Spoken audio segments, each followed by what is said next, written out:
Madam দাঁড়ান। আবার কি হলো? ম্যাডাম আমার ভাড়াটা দিলেন না। এই, তোকে কিসের ভাড়া দিব? আর তুই জানিস আমি কে? ম্যাডাম আপনি যাই হন না কেন, তাতে আমার কি? 120 টাকা ভাড়া হয়েছে, আমার দেন, আমি চলে যাই। শোন, তুই জানিস আমি কে?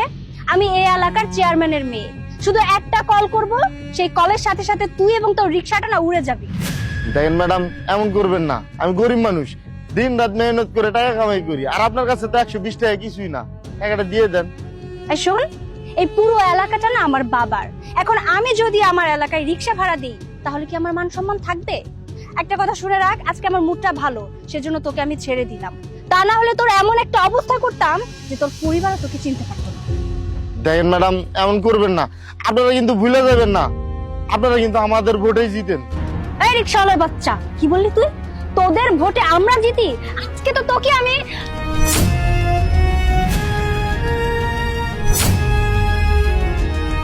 কি ব্যাপার? এই জায়গায় কি নিয়ে তর্ক চলতেছে? দেখেন না স্যার, উনি আমার রিক্সায় আইছে, কিন্তু আমার ভাড়াটা দিতেছে না। কি ম্যাডাম, ওনার ভাড়া দিচ্ছ না কেন?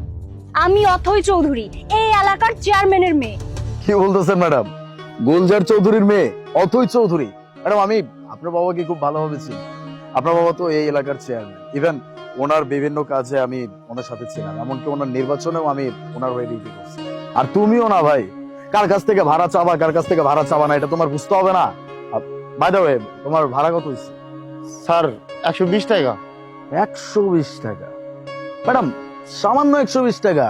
এক কাজ করেন, আপনি টাকাটা বের করে ওর মুখে ছুঁড়ে মারেন, সব প্রবলেম সলভ। ও হ্যালো, তোর কানে কথা ঢোকে না? আমি যেহেতু একবার বলেছি যে আমি এই রিকশাওয়ালাকে টাকা দেব না, তার মানে আমি কোনো টাকা দেব না। ম্যাডাম টাকাটা আপনার দিতে হবে। যদি আপনি টাকাটা না দেন তাহলে আমি এখান থেকে আপনাকে যেতে দিব। তুই খুব ভালো করেই জানিস যে আমি কে, তবুও তুই আমার সাথে বেয়াদবি করেই যাচ্ছিস। আমার 1 মিনিট টাইম লাগবে না তোর এই পোশাকটা তোর গায়ে থেকে খুলতে। ম্যাডাম আপনি আমাকে হুমকি দিচ্ছেন আপনি আমার পোশাক খুলে ফেলবেন? খুলতেই পারো। আপনার এই হুমকিতে আমি ভয় পাই না। আমি আর বাকি 10টা পুলিশের মতো না, যেরকম হুমকি দিবেন আমি ভয় পেয়ে যাব। টাকা তো আপনার দিতেই হবে। এখন আপনি যদি বলেন যে আপনার বাবার কাছে আপনি যাবেন, তাহলে আমি আপনাকে বলবো চলুন আমি আপনাকে নিয়ে যাচ্ছি, কোনো সমস্যা নেই। আপনার বাবার সামনে গিয়ে আপনি নিজে বলবেন সামান্য 120 টাকা ভাড়ার জন্য আপনি একজন পুলিশ অফিসার আর একজন রিক্সাওয়ালা দুইজনের সাথেই বেয়াদবি করছেন। আপনি কি ভাবছেন? হ্যাঁ, সবাইকে একরকম ভাবেন? আপনার বাবা যে নির্বাচনে নির্বাচিত হয়েছে, এটা কিন্তু শুধুমাত্র এরকম সাধারণ জনগণের জন্য। আপনার বাবা যখন নির্বাচন